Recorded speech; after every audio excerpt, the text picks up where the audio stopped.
हमारी कहानी शुरू होती है लगभग 4.5 अरब साल पहले।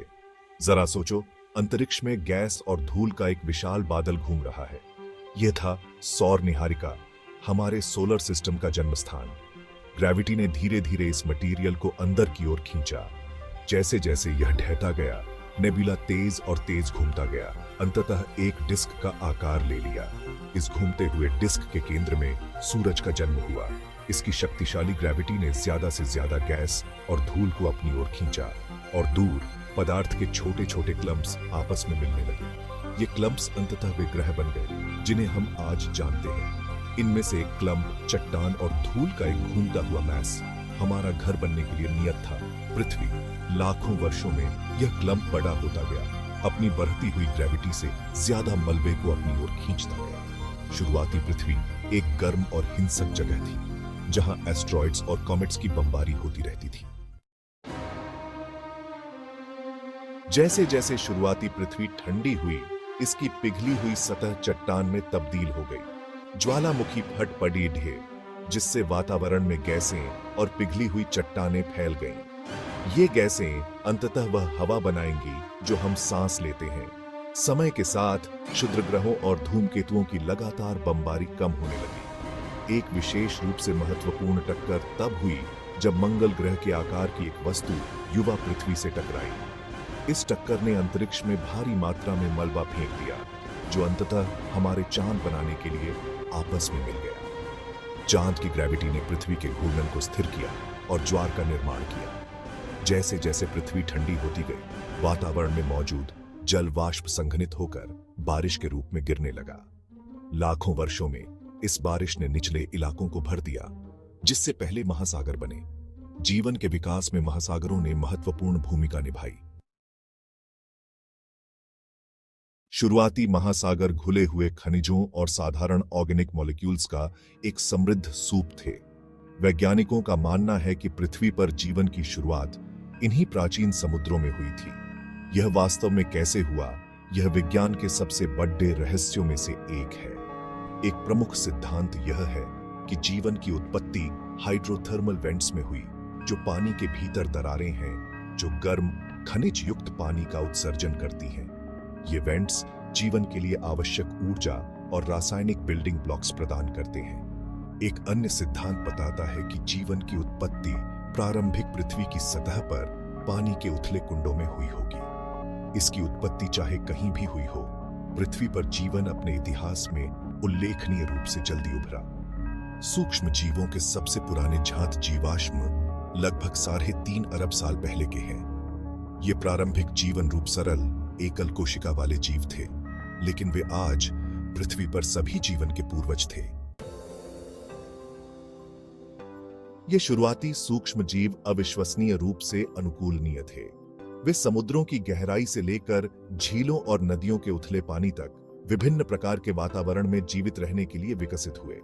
कुछ ने तो ऊर्जा के लिए सूर्य के प्रकाश की शक्ति का उपयोग करना भी सीख लिया, एक प्रक्रिया जिसे फोटोसिंथेसिस कहा जाता है।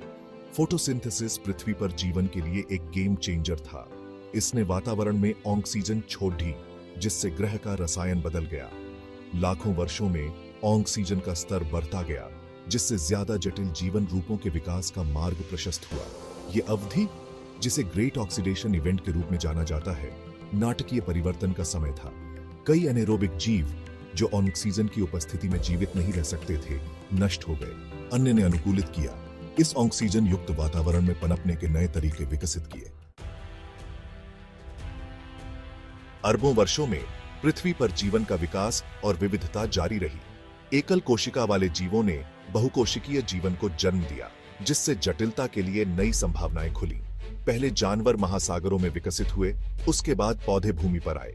लगभग 540 मिलियन वर्ष पहले कैम्ब्रियन एक्सप्लोजन ने जीवन रूपों के तेजी से विविधीकरण की अवधि को चिह्नित किया।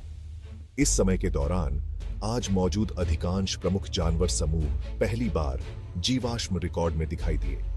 गोले, कंकाल और जटिल संवेदी अंगों वाले जीव विकसित हुए, जिससे ग्रह का चेहरा नाटकीय रूप से बदल गया। बदलते परिवेश के साथ जीवन का विकास और अनुकूलन जारी रहा। पौधों ने प्रजनन की नई रणनीतियां विकसित की, जिससे वे आगे अंतर्देशीय फैल सके। जानवरों ने चलने के लिए अंग, हवा में सांस लेने के लिए फेफड़े और शरीर के तापमान को नियंत्रित करने के लिए गर्म रक्तता विकसित की। लगभग 25 करोड़ साल पहले डायनासोर पृथ्वी पर प्रमुख भूमि जानवरों के रूप में उभरे। ये शानदार जीव कुछ छोटे और फुर्तीले, अन्य विशालकाय 180 मिलियन वर्षों से भी अधिक समय तक ग्रह पर राज करते रहे। वे भयानक टेरानोसॉरस रेक्स से लेकर लंबी गर्दन वाले ब्राकियोसॉरस तक प्रजातियों की एक विस्तृत श्रृंखला में विविधतापूर्ण थे। डायनासोर के शासनकाल के दौरान महाद्वीपों का बहाव जारी रहा। अंततः महामहाद्वीप पैंजिया का निर्माण हुआ। यह भूभाग अंततः टूट गया, जिससे प्रजातियों का अलगाव हुआ और नए जीवन रूपों का विकास हुआ। जलवायु आमतौर पर गर्म और आर्द्र थी, जो हरे भरे जंगलों और विविध पारिस्थितिक तंत्रों का समर्थन करती थी। लगभग 66 मिलियन वर्ष पहले डायनासोर का शासनकाल अचानक समाप्त हो गया, जब एक विशाल क्षुद्र ग्रह पृथ्वी से टकराया। इस विनाशकारी घटना ने व्यापक जंगल की आग, सुनामी और एक वैश्विक धूल के बादल को जन्म दिया, जिसने सूर्य को अवरुद्ध कर दिया, जिससे एक सामूहिक विलुप्ति हुई। डायनासोर के विलुप्त होने ने एक पारिस्थितिक शून्य पैदा कर दिया, जिससे स्तनधारियों को फलने फूलने का मौका मिला। स्तनधारी, जो लाखों वर्षों से डायनासोर के साथ रहे थे, छोटे और अपेक्षाकृत महत्वहीन थे।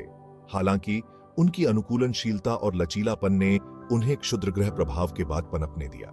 डायनासोर द्वारा खाली छोड़े गए पारिस्थितिक स्थानों को भरने के लिए स्तनधारी तेजी से विविधतापूर्ण हुए और विभिन्न रूपों में विकसित हुए।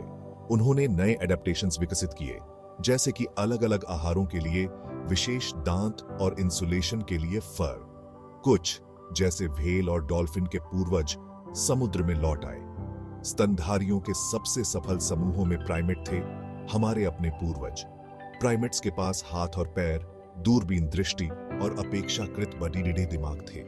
एडेप्टेशंस ने उन्हें पेड़ों में पनपने दिया।